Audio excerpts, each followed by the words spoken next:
Ibu bapak dan saudari-saudara yang terkasih, semoga kita selalu dalam keadaan yang sehat. Bacaan Alkitab kita terambil dari Injil Matius 26 ayat 36 sampai yang ke-46. Di Taman Getsemani. Maka sampailah Yesus bersama-sama murid-muridnya ke suatu tempat yang bernama Getsemani. Lalu ia berkata kepada murid-muridnya, "Duduklah di sini, sementara aku pergi ke sana untuk berdoa." Dan ia membawa Petrus dan kedua anak Zebedeus sertanya.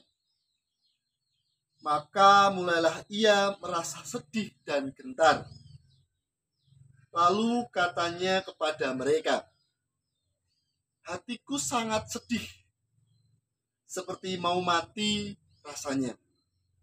Tinggallah di sini dan berjaga-jagalah dengan aku."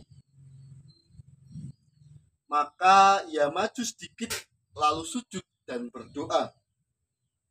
Katanya, "Ya Bapakku, jikalau sekiranya mungkin, biarlah cawan ini lalu daripadaku. Tetapi janganlah seperti yang ku kehendaki, melainkan seperti yang Engkau kehendaki." Setelah itu, ia kembali kepada murid-muridnya itu dan mendapati mereka sedang tidur. Dan ia berkata kepada Petrus, "Tidakkah kamu sanggup berjaga-jaga 1 jam dengan aku? Berjaga-jagalah dan berdoalah, supaya kamu jangan jatuh ke dalam pencobaan. Roh memang penurut, tetapi daging lemah." Lalu ia pergi untuk kedua kalinya dan berdoa. Katanya, "Ya Bapakku, jikalau cawan ini tidak mungkin lalu, kecuali apabila aku meminumnya, jadilah kehendak-Mu." Dan ketika ia kembali pula, ia mendapati mereka sedang tidur, sebab mata mereka sudah berat. Ia membiarkan mereka di situ lalu pergi dan berdoa untuk ketiga kalinya dan mengucapkan doa yang itu juga. Sesudah itu ia datang kepada murid-muridnya dan berkata kepada mereka, "Tidurlah sekarang dan istirahatlah. Lihat, saatnya sudah tiba bahwa Anak Manusia diserahkan ke tangan orang-orang berdosa. Bangunlah, marilah kita pergi. Dia yang menyerahkan aku sudah dekat." Demikianlah Injil Yesus Kristus. Yang berbahagia ialah mereka yang mendengarkan dan memeliharanya dalam kehidupan sehari-hari. Haleluya.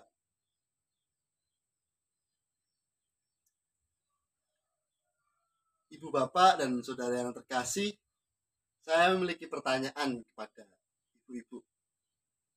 Ibu-ibu, kapan terakhir kali suami atau pasangan hidup ibu mengungkapkan perasaannya dengan berkata mungkin seperti ini, "Mah, Bu, Bun, aku sangat mencintai Ibu, engkau." Kapan ibu-ibu mengungkapkan perasaan dari sang suami perlakuan demikian? Kapan ibu-ibu mendapatkan perlakuan seperti itu? Kalau tidak, kapan terakhir kali ibu-ibu ditanya kabarnya?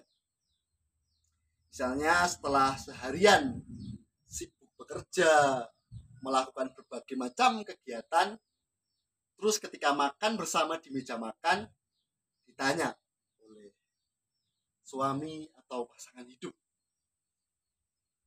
"Mah, Bun, bagaimana hari ini? Bagaimana perasaan hari ini?" Pernah, ibu-ibu, mengenai kabar?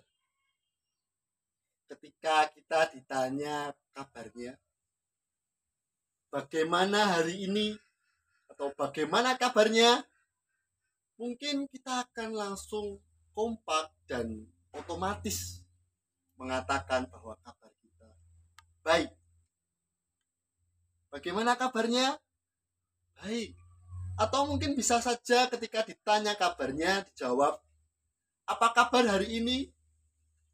Luar biasa, semangat, keren.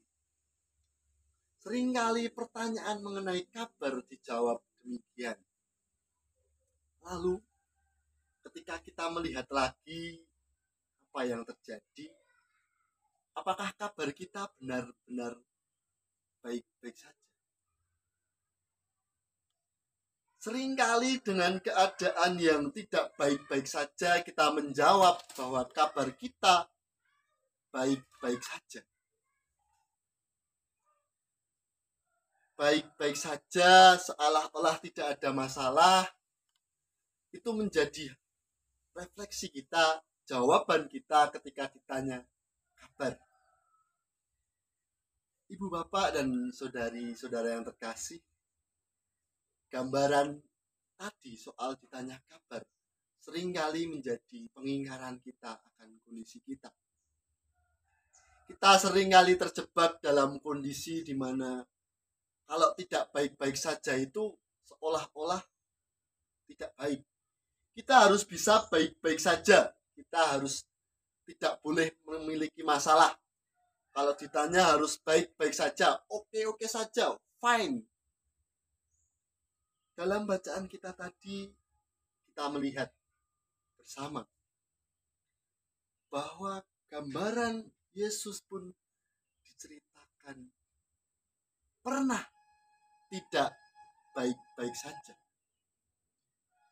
Peristiwa yang kita baca tadi adalah pengalaman Yesus ketika berada di Taman Getsemani. Ketika itu Yesus bersama murid-muridnya akan berdoa. Yesus berdoa sebanyak 3 kali. Dalam doanya yang pertama, Yesus berkata dan mengungkapkan apa yang menjadi perasaannya kepada muridnya dan dalam doa.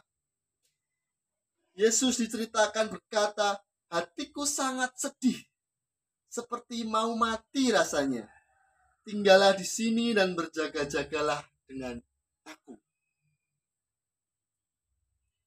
Ibu, bapak, dan saudari-saudara, ternyata Yesus pernah sedih. Yesus pernah merasa tidak baik-baik saja.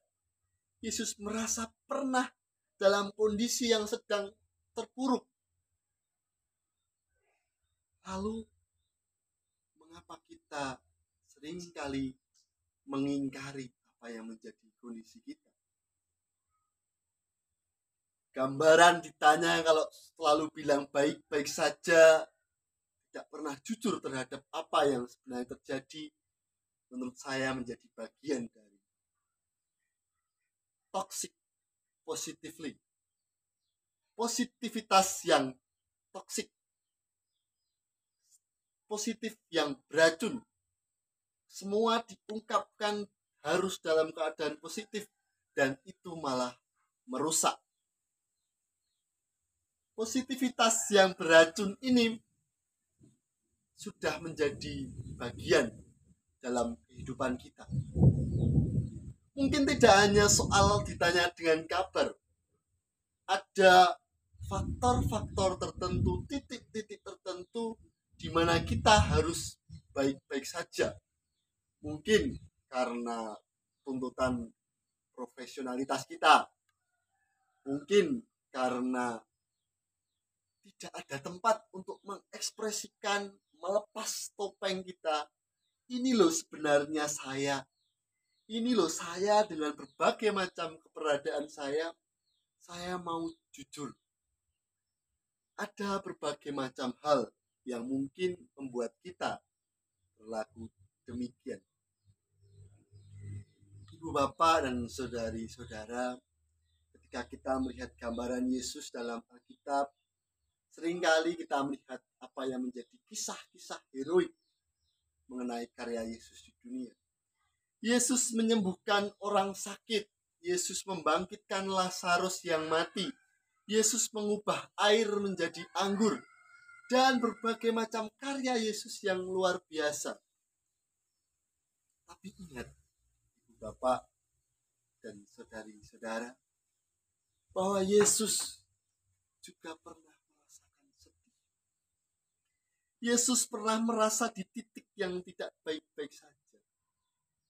Lalu mengapa kita seolah menjadi pribadi yang superhero? Seolah menjadi pribadi yang harus baik-baik saja selalu. Itu menjadi pengingkaran terhadap kondisi kita yang sejujurnya. Ibu bapak dan saudari-saudara, kita akan belajar bersama bagaimana menerima diri kita dengan berbagai macam kondisi kita untuk lebih jujur. Menurut saya itu akan bermanfaat dalam kita membangun diri kita, dalam kita berelasi dengan orang lain. Bacaan kita mengajarkan bahwa Yesus pernah tidak baik-baik saja. Bagaimana dengan kondisi kita? Ketika kita diperhadapkan dengan berbagai macam tekanan hidup, ketika kita diperjumpakan dengan berbagai macam persoalan, seringkali ketidakjujuran atas kondisi kita merusak apa yang menjadi relasi, bahkan diri kita. Ketika kita seringkali berpura-pura terhadap apa yang kita rasakan, itu bisa juga merusak diri kita secara perlahan-lahan. Kita bisa merasakan kelelahan dan nantinya tidak bisa melakukan berbagai macam hal yang menjadi tanggung jawab kita. Sederhana. Ketika kita ditanyai, ketika kita diberi kesempatan untuk mengungkapkan apa yang menjadi perasaan diri kita, sejauh mana kita mau terbuka? Lebih dari itu, sejauh mana kita mau menerima kerapuhan diri orang lain yang bercerita, yang berkeluh kesah pada kita? Atau kita justru malah seperti murid-murid yang diceritakan dimintai Yesus untuk menunggui ketika Yesus berdoa dan berkeluh kesah, malah ditinggal tidur. Dalam konteks hidup kita saat ini, kita diperjumpakan dengan yang namanya pubbing. Apa itu pubbing, Ibu Bapak dan saudara-saudara? Pubbing adalah kondisi di mana kita ketika bercakap-cakap dengan orang lain, tapi salah satu dari kita malah sibuk bermain HP. Alih-alih melihat dan menatap lawan bicara kita, kita malah sibuk berkomunikasi dengan orang lain melalui HP. Ini kadang menjadi kebiasaan yang sulit kita ubah. Teknologi seolah menjauhkan kita dari saudara-saudari yang dekat di sekitar kita. Ibu bapak dan saudari-saudara, saya pernah pergi ke warung makan dan di sana ada sebuah tulisan yang berkata demikian. Selehno HP-mu, wong sing nang jejermu ameh krungu ceritamu. Tulisan itu seolah menyindir saya ketika saya bermain HP. Barangkali menjadi peringatan bagi kita juga. Sejauh mana kita mau mendengarkan orang lain ketika orang lain sedang berkeluh kesah pada kita, ketika orang lain sedang tidak baik-baik saja, bahkan diri kita juga tidak baik-baik saja. Tetapi kita lebih asik dengan HP kita, dengan keseruan yang ada di HP. Ada banyak hal yang perlu kita refleksikan bersama terkait dengan bagaimana diri kita untuk jujur terhadap apa yang kita rasakan. Ibu bapak dan saudari-saudara, kita tidak pernah mengerti perjumpaan mana yang nanti bisa menguatkan orang lain. Perkataan-perkataan kita mana yang bisa membangkitkan semangat orang lain atau bahkan mematahkan semangat orang lain. Dalam kehidupan kita, mari kita merayakan perjumpaan-perjumpaan kita. Meskipun kadang kita tidak sempurna, kadang kita tidak baik-baik saja. Tidak perlu mengelak bahwa kita harus sempurna, kita harus baik-baik saja. Yesus pun pernah sedih. Yesus pernah merasa tidak baik-baik saja. Ada sebuah lagu yang menurut saya menarik. Lagu dari Firsa Besari. Demikian. Terkadang tak mengapa untuk tak baik-baik saja. Kita hanyalah manusia. Wajar bila tak sempurna. Terkadang tidak mengapa untuk tidak baik-baik saja. Amin. Saat itu bagi kita.